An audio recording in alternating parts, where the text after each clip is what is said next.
Hello everyone, thank you very much for taking the time to watch my flip version of the Spring 2014 Guidevisement for 9th graders. The first portion of my Guidevisement will be going over the registration process. Registration for 9th graders will be from the 24th of February to March 6th. The guidance specialist will be visiting the students in their English class to go over their registration card. Students interested in taking an AP class will also need to turn in an AP agreement form. This is an example of how a registration card looks like. This is our new Westminster High School course guide. This will be on our school website very shortly, and every teacher will receive a class set of 40 in the next few days. So the overview of the registration process is this. Students will be receiving a registration card and an AP agreement form from their English teacher in the next few days. It is the student's responsibility to choose the classes they would like to take next year. We highly recommend that the students consult with their parents and their teachers to go over classes that they should take next year. If a student has a question about a specific class, there is the Westminster High School course guide on our school website where they can read a description of the class. Please remind the students to complete and bring their registration card with them during the 24th of February to March 6th because their guidance specialist will be visiting them in their English class.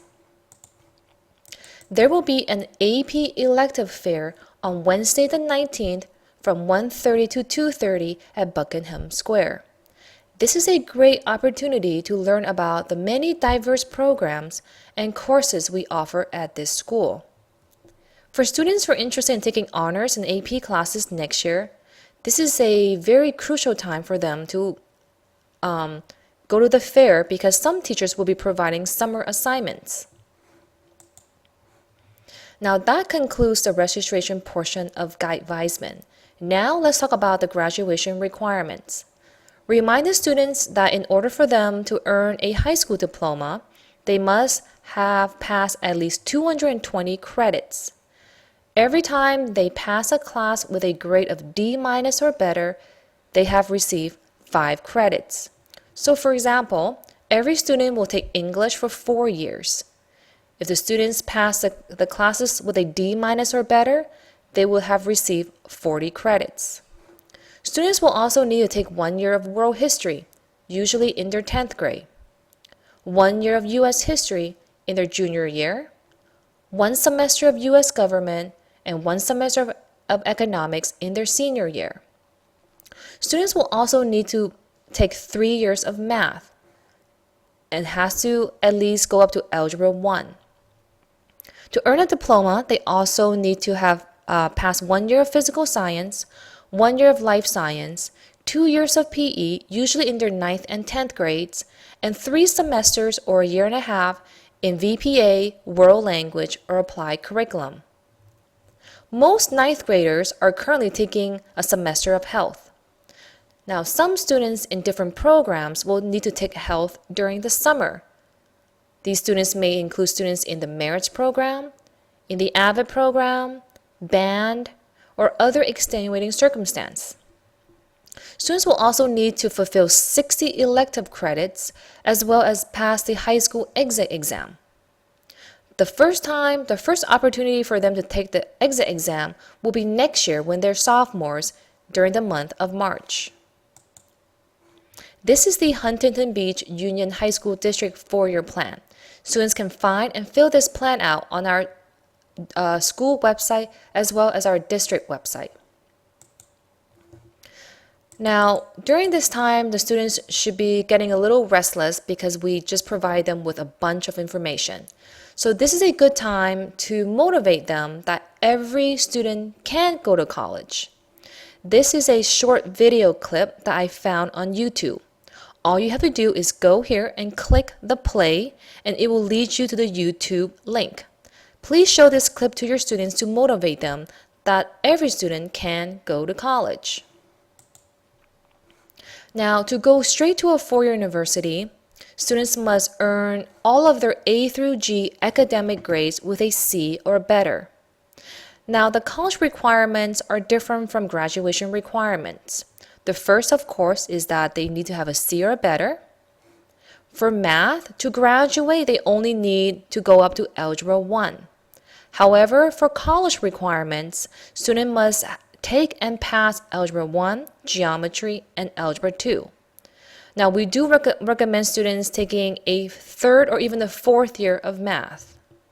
The same with science. To apply and get accepted to a four-year university, all they need is 1 year of life science and 1 year of physical science. However, for students who are applying to more competitive colleges and or majoring in something that's math or science related, we recommend that they take a third or even a fourth year of math and science. For foreign language, students must take at least 2 years of the same foreign language. So for example, if they took 1 year of French and 1 year of Spanish, that is not 2 years. It has to be 2 years of the same foreign language. We do recommend that students take 3 or even 4 years of the same foreign language. Students must also complete 1 year of VPA and 1 year of the G or Advanced Course Academic Elective. I get a lot of questions about this.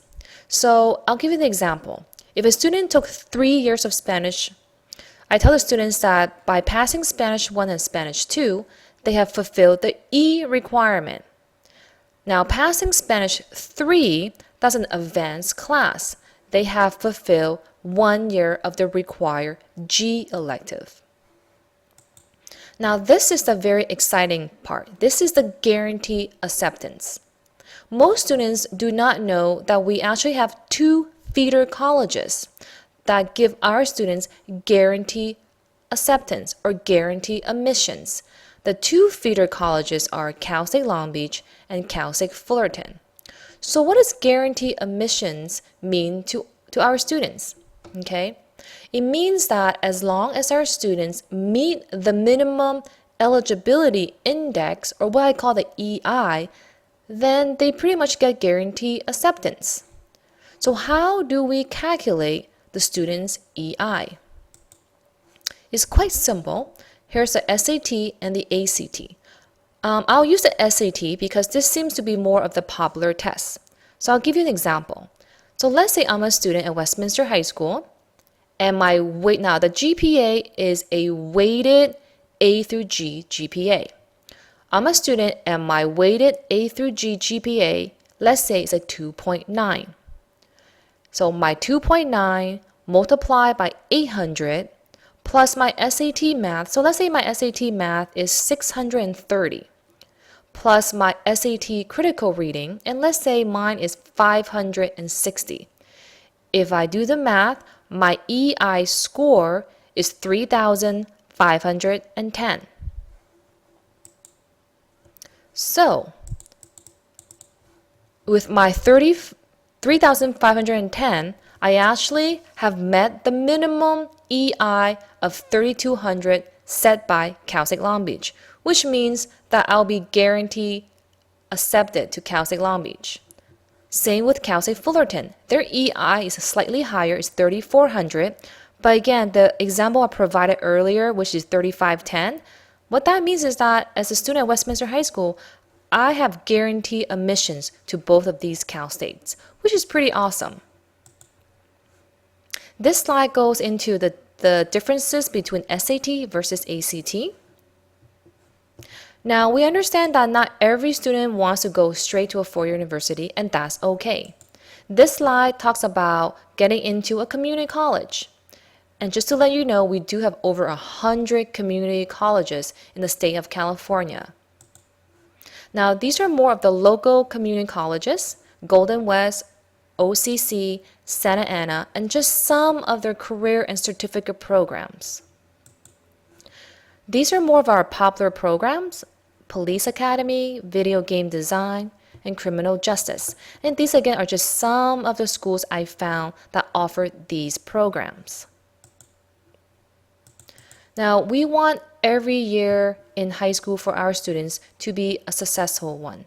So as freshmen, we recommend that they take challenging courses in core academic subjects, to talk to different people and to explore different career choices and options, that they stay involved in school or community, and that they consider volunteering or working.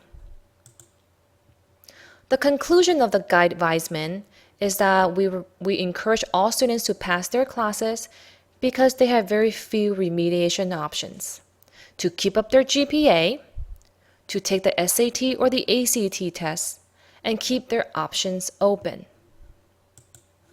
Here is a list of useful resources. And finally, I have again a short video clip.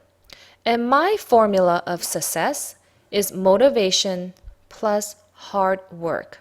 So again, please click on this play button. It will lead you to the YouTube link, and you can end this Guidevisement hopefully on an inspirational and motivational note. Thank you very much for taking the time to listen and watch my Guidevisement. Please come see me if you have any further questions. Thank you.